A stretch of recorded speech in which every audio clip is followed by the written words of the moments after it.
Welcome to Brotosynthesis. I am Steve. And I am Casey. And this is where we give you the skinny on what we think is interesting in the world of sports and pop culture. Let's get right into it. I want to start with a quick Masters recap. Let's go. Hats off to our boy Rory. Big hats off. We Big didn't shout. give him the respect last week. He brought home that green jacket. You know, it looked all weekend, especially Sunday, like he wanted to choke. He starts off with that double bogey. And it felt like a roller coaster ride back and forth and back and forth. Nothing that you haven't heard anywhere else. But as somebody that has professionally faded Rory in his gambling career and usually come out on top, he was due. He was due to take my money, Casey. Yeah. What did they call it? Like he snatched victory from the jaws of defeat. Yes, like absolutely. Like, that guy was probably the first Masters winner that didn't want to win the Masters. By like, I don't, you know what I mean? Like, every time he had a good shot on Sunday, he was like, he's like iron chips. Like they were going out to the right. Well, he plays a draw, right? And so he starts with a really, really aggressive flight path off the club, and it's always going to draw back. That's his game. That's why. Not always, apparently. Well, yeah, they got away from him a few times there on 13, and again on I think it was 15. Yeah. But he brought it home, and to me, the best shot of the weekend. No one is talking about this, right? Everybody's talking about the shot of him on his knees, crying, "Hey, I finally won!" Him hugging Beef Lowry, him, hugging his daughter, putting on the green jacket, and in Butler Cabin. Is it Butler Cabin? I don't think I have that right. Anyway, in the cabin with Scotty Scheffler. But the best shot of the weekend was him walking from 17 to 18 before the playoff with Bryson on his hip, and he's just chewing on a protein bar. And you could see through the television that he was grinding his teeth, trying to literally push the fucking nerves and pressure down as he came up to that sliver of a window off the tee box on 18. So, oh, man. It was incredible. He was just grinding his teeth and just gritting it as he stepped up to that tee box and hit an absolutely awesome shot. Shanked it into the bunker from there. Somehow saves it for bogey, and we get this great playoff. And let's also do a hats off to Justin Rose. 2 times in less than 10 years, he's come runner-up in this tournament, going into a playoff and getting the short end of the stick. I thought he was an absolute just picture of class this weekend. Even what he said afterwards, he said, "I wanted to be the bad guy, but I'm happy for Rory." And that's awesome. So I mean, I feel for him. He's lost not won the Masters so many times, but he's let around, I want to say 11 times. Yeah. That's a lot. That's hard to do. And look, shout out, hats off, all that good stuff to Ray. I know we talked a lot of trash. And we sure did. Even though he won, and it's amazing. Like I was actually pulling for him all weekend because the career Grand Slam is just such an amazing achievement. The thing I'll leave it on is I'm still not sold. It's like I'm still not sold on him as a golfer simply because of like how up and down it was right all day on Sunday. It was gnarly. Like it was the second hole, and he went from like leading by 3 strokes to like tie. Only being one up, right? And it was funny. He said that really sobered him, and that makes sense to me. It almost like woke him up and said, I got to be serious. And I think that double bogey on the first hole is one of the things that actually carried him through the up and downs, right? Like it can't get worse than that start. Now, the content that you're getting is Brotosynthesis, the podcast with the 2 best hosts anywhere in America. And we're not talking about all the sports news you've already heard. We're talking about the things that interest us. That's true. And we are tastemakers. Let's just call it what it is.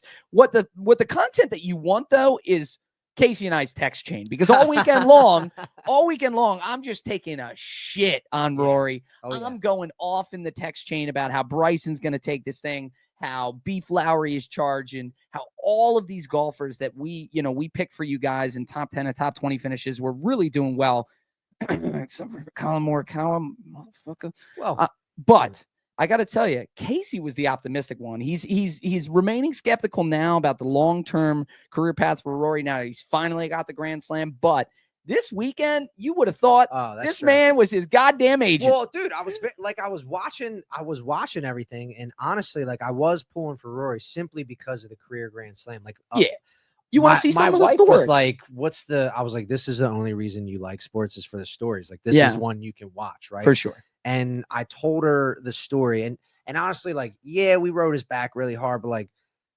we're from Baltimore, and we're tying in, the Maryland themes and everything like that. What I love about Rory as a kid from Dundalk is that he made it out of what seems to be like a pretty low class situation. Hollywood, Northern like, Ireland, I blue don't know, not collar. a real Hollywood, right? Like Parents were worked at a working municipal at a municipal golf course. just so the kid can play. Like, you gotta Incredible. respect that. Incredible. Gotta respect that. But so big, all big, in all, big. yeah. Very, very quiet and respectful. Thank you. Golf clap to Rory McIlroy and all the competitors at the Masters field. This is the saddest part of the Masters. I'm not a fan of Christmas, but I can understand the post-Christmas hangover where people are like, crap, now I got to wait another year. That's how I feel about the Masters. Well, shit, it's over. Now I got to wait another year for the rolling hills of Augusta and the flowers blooming across Magnolia to come back to me. Well, I get it, Steve. Masters are over, but everyone's favorite sport is starting again. Like, let's be honest here. Football is coming back, baby. We got the draft like in less than 10 days. I want to say something like that. Oh my God. One of my favorite events ever, because I'm a Bears fan, so we don't get to ever go to the playoffs or win. Your playoffs. So this is my Super Bowl, right? I'm always drafting in the top 5, top 10. This is my Super Bowl, baby. Yeah. So this week I was honestly just like curious about the draft, and I found out that Mel Kiper is Baltimore's very own. True Blue. And honestly, I blew my mind. Had no idea. Yeah. Like, just randomly was like, I wonder what Mel Kiper's story is, and found out he was from here. It's crazy. And he's got there's so many ways that he represents Baltimore well. But yeah, I mean, if you're just talking about connective tissue, he's a Calvert Hall guy. Kids went to Calvert Hall. Yeah, but let's give me a little rundown of his story, if you know. Because when I asked you on the phone, you it was ripped it off. This guy wasn't doing any Googling. He was literally like, this is Mel Kiper's story. Yeah, Mel bet on himself. That's really the story. And I think that's why it resonates so much with Casey, again, being a boy from Dundalk that has lived with a chip on his shoulder, going out to not only prove himself, but prove that the city of Baltimore and people from Baltimore have a lot to offer. And Mel's a great story there. Mel bet on himself in his very early 20s, super green. He approached the Colts scouting staff. Yeah. Right. And the GM of the Colts. I think it was their head scout, Alakossi or Kossary. I don't remember exactly how to pronounce his last name, but it was the lead scout for the Baltimore Colts, which, at the time they were fledgling, right? They were about to leave town and head to Indianapolis. And Mel parlayed, local Baltimore connections to, basically say, hey, you're scouting players, right? I want to understand your draft process. I think that this has real commercial appeal for people. And, it's a great story about somebody who saw a vision when he got no support, and it took an enormous runway for him to get there.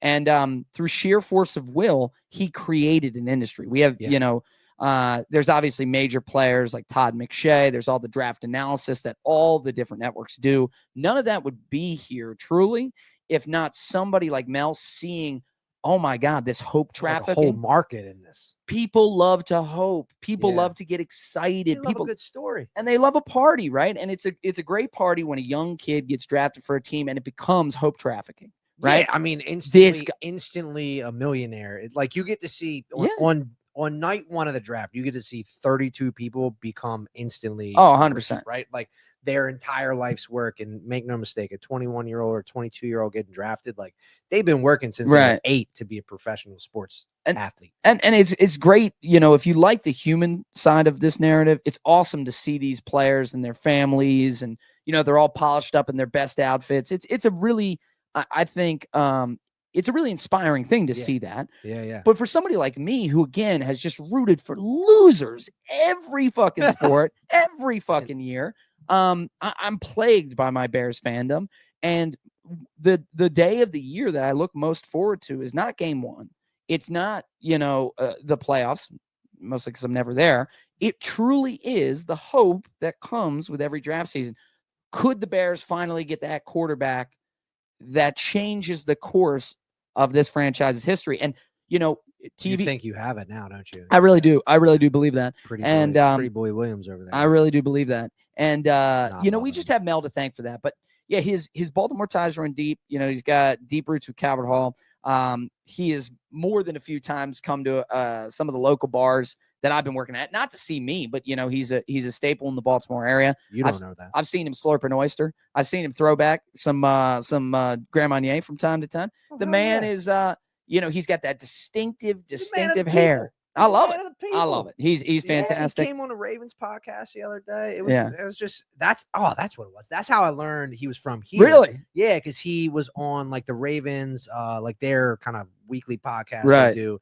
They had him on to look at the draft, and he's like Ravens fan and from here. I fucking love it. I was like, holy shit, like that's amazing. Like, I love that I love that he's not too big for us. I mean, honestly, like watching that podcast he was so down to earth. Like he lives up the street. Like you're like, this guy, you could see him at the bar and probably would grab a beer with him. You know what I mean? Yeah. And he has a little bit of that streak that you got. You gotta be crazy to say, I've got an idea that nobody else has. I'm 20 years old and I'm going to prove to everybody it's worthwhile. And he just worked his ass off. And first contract with ESPN, he got when he was 23 years old. Crazy. You want to know how much money it was for? Just throw a number out there that you think in I want to say it was like $17,000. 1984. $17,000. $400 total. $400 total. I have to bet that even in 1984 or 83 when it was, that still wasn't a shit ton of money. I love the stories of these guys who just like, man, it's not for the money. Right. It's for the belief in where this was all going. And so, Mel, you make the draft season special. I love watching your big boards and all your picks. I've been scouring who you got going to the Bears. Let's hope it's either that Penn State tight end or, another offensive lineman for us, because we got to keep Caleb upright. But very excited for this week's draft coming up. And, the Bears have a ton of picks, man. I don't know if you know this. I'm going to nerd out just a little bit. I know you told me not to do this. I did, because the Bears we have 5 picks in the top 75. Oh my gosh, it's almost like 5 in the top. How 75. Do you know a team's bad? You know fuck you! Like, no, it's picks do you our GM has it really fleeced Carolina a few years ago in that DJ Moore trade, and it's still paying off. I get that, but like you'd love them to fleece the win-loss column a little. All right. Let's keep it moving. Yeah, I mean, I'm selfish. I'm Ravens. I'm I'm very lucky to be the one thing that our great city has. It's got plenty of great stuff, but the greatest thing about Baltimore, in my opinion, is our football team. I think so. Glue of this city. I think so. I know that because if you're from a different city, you don't come here to watch football games. It's tough for a man. It's crazy behind enemy lines. All I ever hear is Ravens fans complain while they win, and go to the playoffs and have a multi-time MVP at the helm. I take a very different approach. You know that. I know you do. I know you're very blessed. No matter if this kid never wins a Super Bowl, like we just get to watch this is amazing football all the time. This is not an out-of-pocket statement that I'm about to say. Lamar Jackson is a top 5 quarterback of all time, period, end stop. I don't want to hear anything about, what about Super Bowl rings? Listen, guy who can go 40-4 in the NFL. You can look at the win percentages. You can look at the touchdown interception ratio. You can look at what he's done. I mean, look, he's 27 and he now has the record for most rushing yards. It's something Vic did across a 12-year career. So nuts. Anyway, I'm not going to get into that. This is actually a very nice transition because you're pointing this back to our lovely home state, the beautiful Maryland, the beautiful Baltimore. And we want to talk about some of these very inspiring stories about Maryland boys. I'm curious in the draft this year. We're going to actually highlight some of the people that are homegrown. That's what I like to know. I really honestly, I'm not joking. Like I was living in Texas a few years back and I was live streaming the Dundalk Owls as they played the state championship. Like I don't mess around. Like we're from here. Yeah. You know what I mean? Who you got? Well, listen, Caden Prather, who was at West Virginia for a time. Of course. He's the first person. I know. I gotta go to my double. He spent half an hour at WVU. It's my double connection. He ended up graduating from University of Maryland. He's a very, very talented wide receiver. He's got some speed. But he's originally from that Montgomery County, College Park area. Grew up in Montgomery Village. So he's got an unbelievable. He reminds me a lot of who was the receiver that the Ravens drafted from South Florida, University of South Florida, about 4 or 5 years back. Hollywood Brown? No. Big guy. He was big, fast, and just could never take to the NFL playbook. And I'm trying to remember his name. it's escaping me. But this is everyone knows. You're Like, you supposed to can't come- ask me a sports you're supposed to question, come like, with your references. I'm That's what the they say. most, yeah. A, you got to have that shit Googled already. B, you can't ask the novice sports fan. Yeah. Like, I'm a sports fan. I do love the stories. Like my wife, like I've Yeah. teared up a little bit about a sports story, but I'm not the guy that's going to be pulling out players from 7 years ago. 100%. It's gonna come to me here, and I know any Ravens fans out there, because you were very upset by just all the potential that this wide receiver had, and the fact that he was not able to really put it on the field, and it felt like it was an aptitude thing with the playbook, because he's big, he's strong, he's fast, and Caden Prather, Little subtle there. No, the aptitude thing there. No. That was really the story. Is it felt like the difficulty getting him on the field was learn the playbook. The jump from college to the NFL. That can take time now. I bet. It's an incredibly difficult learning curve, but we do see that the most translatable position to have success immediately is wide receiver. Yeah. So I feel like the makes leash is a little bit shorter, and get it's no dog whistle there. I'm just saying, coming from the offense where they're calling in plays on poster boards, right? He wasn't set up for success at the college level. I think it was you're probably. I bet you see that more. Perriman. We're gonna get what was Rashad Perriman, maybe.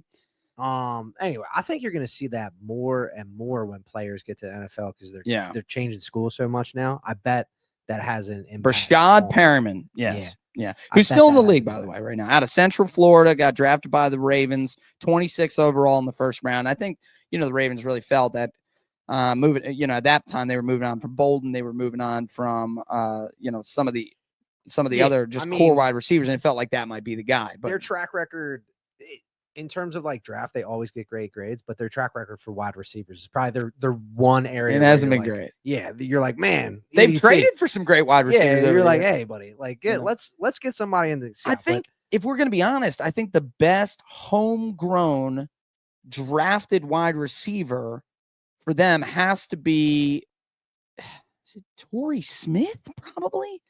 Yeah, out of University of Maryland. Like, honestly, like I think Zay is going to for sure, without a doubt. But just for longevity and impact, it's got to be Torrey Smith now. I mean, the Ravens' passing game profile has always been more tight ends. Todd Heap, Mark Andrews, Shannon Sharp. We're changing that. We're evolving over time. But who else we got? Let's give it a little bit more love. I really, really am high on Kevin Winston Jr.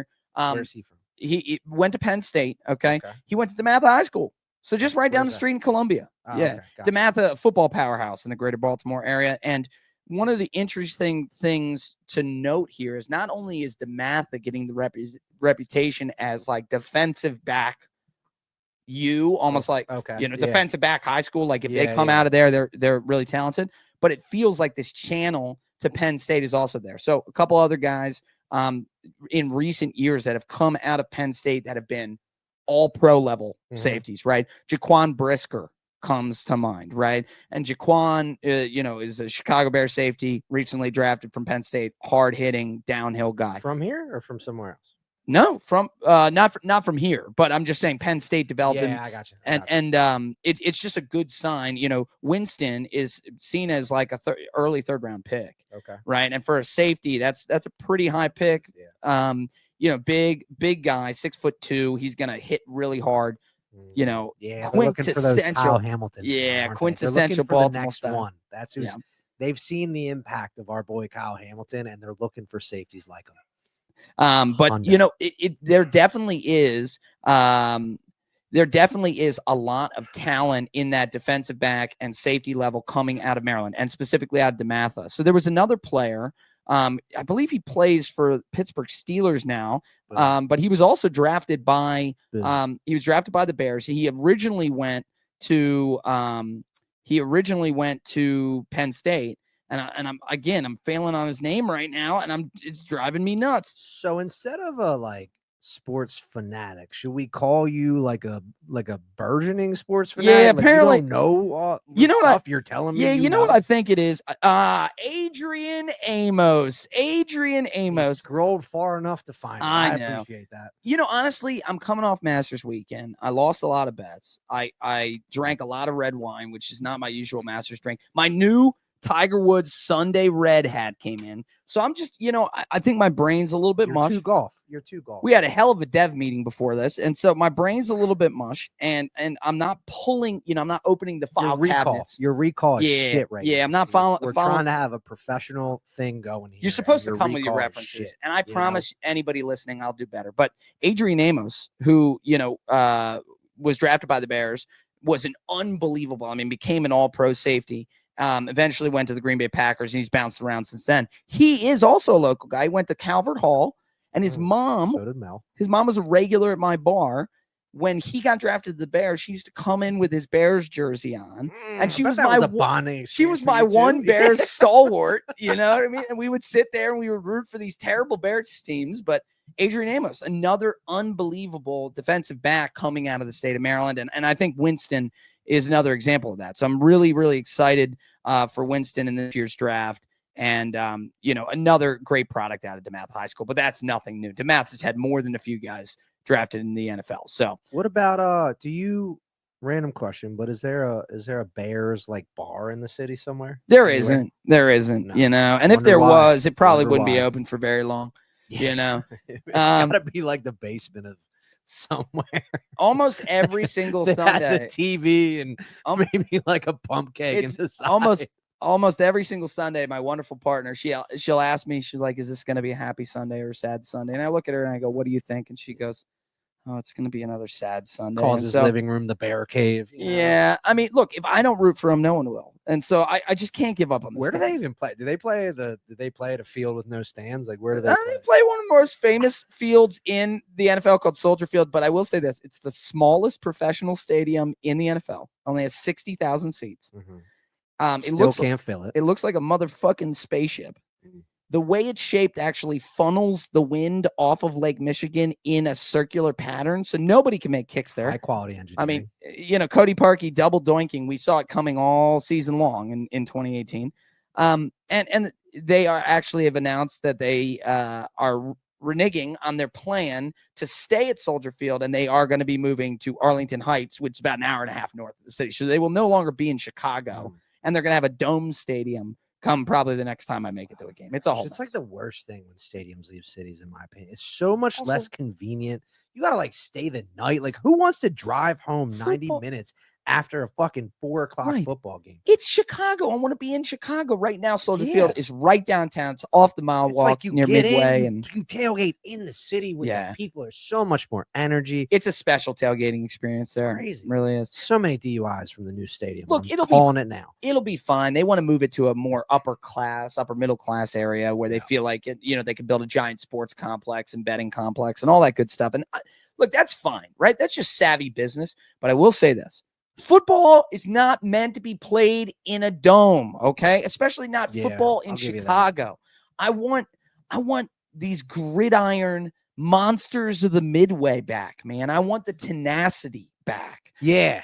But then it's like Miami always loses because everyone else is hard and they play in 80-degree weather all year, and they're like, I hear you, but I don't get it. Kansas City ain't a walk in the park from a weather standpoint. There, right? Cold as shit. They don't have a dome. No, they play outside, no, they do not. And so that's what I'm saying. They're doing just fucking fine. That's what I'm saying. You're not even hearing what I'm saying. No, Miami always loses in the playoffs because it's like they need to have a training facility that can get 30 degrees in the middle of Miami in January. Yeah. So that they can acclimate themselves to playing. I mean, you saw it happen to the Ravens go into Buffalo and try to win a game. It gets cold here. Hard for them guys to catch. So you're like, what the hell, boys? But anyway, speaking of cold places, look at another wonderful transition by yours truly. What's the coldest place on earth for the NFL draft? Oh, God, don't get me fucking started. Listen, Raj, what are we doing here, right? Yeah. Last year's draft was in downtown Detroit. Now, look, if you want to sell me on why that draft should have been in downtown Detroit, fine. Detroit's on the comeback. Bro. I love Detroit, okay? I think it's an unbelievable downtown experience, a beautiful city. The draft is in fucking April. I don't know if you've been to Michigan in April. It's not summertime. Bro, it's like let's put the Pro Bowl in Lambeau. You know what I mean? It's you would insane. never do that. Well, so last year is in Detroit. This year is in Green Bay, which is a small town. It's not even a city. Does it even have hotels?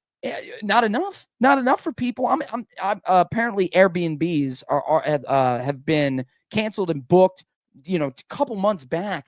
This is a huge event. It's a pinnacle sports pilgrimage for a lot of people. You get dressed up in your team's gear, you go to the draft, you party all weekend, and it's a really great TV product that looks like a ton of fun. If it's at the Radio City Music Hall in I'm Nashville, excited. which is where it should be, look. Can we get real here? All right. You want to put it in Detroit 1 year? Guess what? Move the draft back a month. I don't think anybody's going to have an argument there other than OTAs starting late. And every team. But you can't do Detroit and then follow it up the next year with Lambeau. Like flip-flop, you just can't do it, dude. They got that beautiful stadium in LA. Did they have a draft in LA recently? No.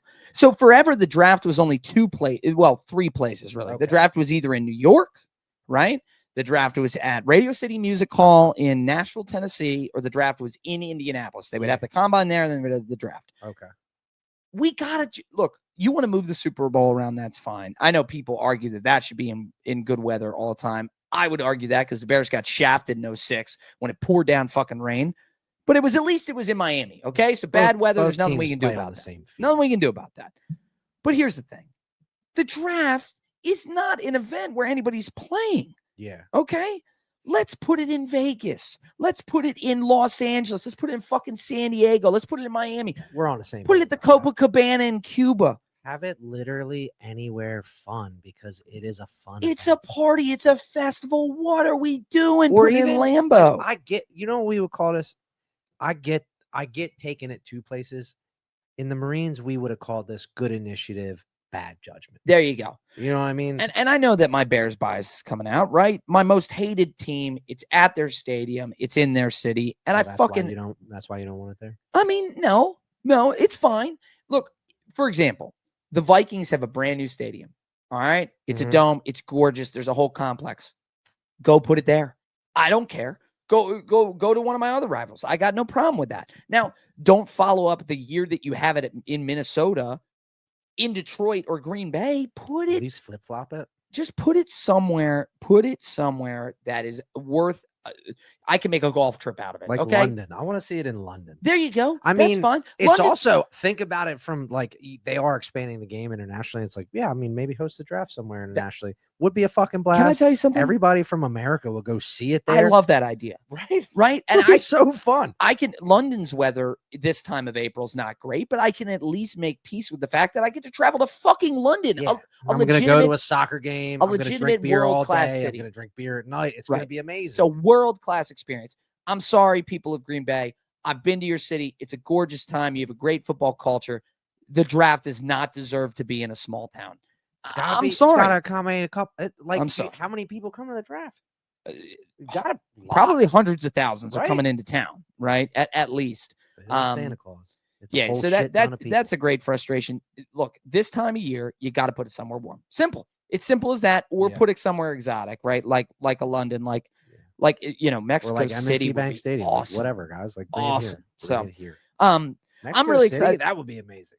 It would be, and we've had some games down there. I don't see why we couldn't put some events down there. But look, any other word before for the people before we wrap up here?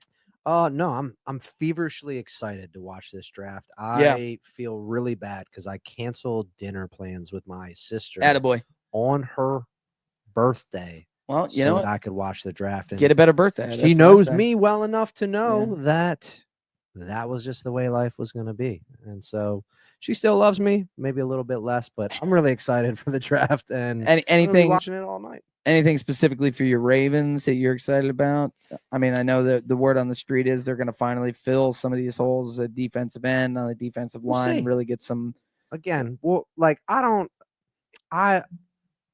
see. Okay. I'm excited, right? Like, I know we have some holes. But we have holes every year, and somehow we stay relevant. We trade for players. Like, I was actually pretty disappointed that Calais didn't want to come back because I just think he's like a timeless Adonis of a human Yeah, being. he's Who's amazing. just like that guy's he's gonna be playing defensive line when he's fucking Tom Brady's age. Like, Yeah, it's he's crazy, incredible. right? He's got that superhuman strength. Like, yeah, well, I he is wanted him to literally come back built to different, Baltimore right. so bad. I was Yeah. like, oh man, he can retire here. It's gonna be amazing. He's a great pro, but but get a Super Bowl out of it, maybe. Like, I don't know. it must be nice to trust your front office and have competency, you know, in your draft process. I certainly wouldn't know what that feels like.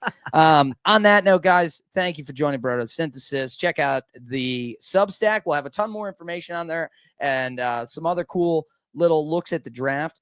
This is episode 2, but we're going up from here. So if there's some things that you find interesting in the sports world, some topics that pique your curiosity, we're trying to touch on the pieces of sports and pop culture that maybe other people aren't talking about, things that really, you know, tickle our fancy and get us interested. So if there's something that you find that people are not covering, shoot it to us, you know, connect with us either, you know, on socials, or you can connect with us straight on the Substack. Until next time, are we keep synthesizing? You don't like that.